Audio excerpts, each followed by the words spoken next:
અભિનેતા વિક્રમ ઠાકોરનું દર્દ છલકાયું છે। સરકારી કાર્યક્રમમાં ઠાકોર સમાજના કલાકારની અવગણના કરવામાં આવી હતી તે મુદ્દે તેમણે નિવેદન આપ્યું હતું। વિધાનસભામાં કોઈ ઠાકોર સમાજના કલાકારને આમંત્રણ નહીં, છેલ્લા ઘણા સમયથી આવું થઈ રહ્યું છે તેવું તેમણે કહ્યું હતું। સરકારની જાણ બહાર પણ આવું થતું હોય છે, ત્યારે મારી વાત નથી, સમાજની વાત આવી એટલે હું બોલું છું। સરકારી કાર્યક્રમમાં ઠાકોર સમાજના કલાકારને કેમ સ્થાન નહીં તેવો પણ પ્રશ્ન કર્યો હતો। દરેક કલાકારનું સન્માન થવું જોઈએ।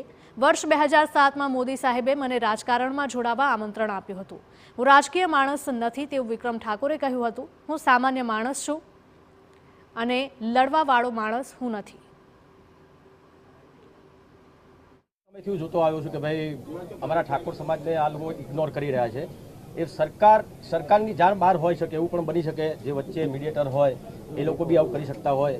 અને ઘણા સમયથી હું જોયું સરકારી બધા કાર્યક્રમો હોય એમાં ઠાકોર સમાજનું એક દીકરો કે દીકરી હોતા નથી।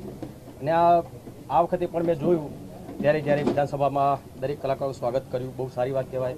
બધા મોટા કલાકારો છે, ત્યારે મારા બધા ઘણા બધા વડીલોના, મારા ઠાકોર સમાજના બધા ઘણા બધા ચાહકોના ફોન આવ્યા કે વિક્રમભાઈ તમે નથી ગયા?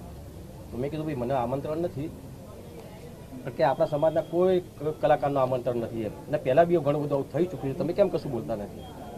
તો મને લાગ્યું ચલો ભાઈ મારા પૂરતી વાત હોય તો હું જવા દઉં છું, પણ આ તો મારા સમાજના કલાકારોની વાત આવી એટલે મારે કહેવું પડ્યું લાવ્યું થઈને। બીજી તરફ ગુજરાત ક્ષત્રિય ઠાકોર સમાજ પ્રમુખ નવઘણ ઠાકોરે પણ આ અંગે કહ્યું હતું કે સરકાર ઠાકોર સમાજના કલાકારોની અવગણના કરી રહી છે। ઠાકોર સમાજના એક પણ કલાકારને સન્માનિત ન કરાયાનો આક્ષેપ કર્યો છે। વર્તમાન સમયની અંદર અપમાન કર્યું તો 2 દિવસની જ વાત છે, પણ છેલ્લા 15 વર્ષથી ગુજરાત સરકારના જે સાંસ્કૃતિક કાર્યક્રમ થાય છે માહિતી વિભાગ દ્વારા, અને ગુજરાત સરકાર દર સાલ ગૌરવ એવોર્ડ આપે છે, એ ગૌરવ એવોર્ડની અંદર આ લોકોએ 7 નામ નક્કી કર્યા છે, એના એ 15 વર્ષથી એમાં એક પણ ક્ષત્રિય સમાજના કલાકારને આ લોકો એવોર્ડ આપતા નથી।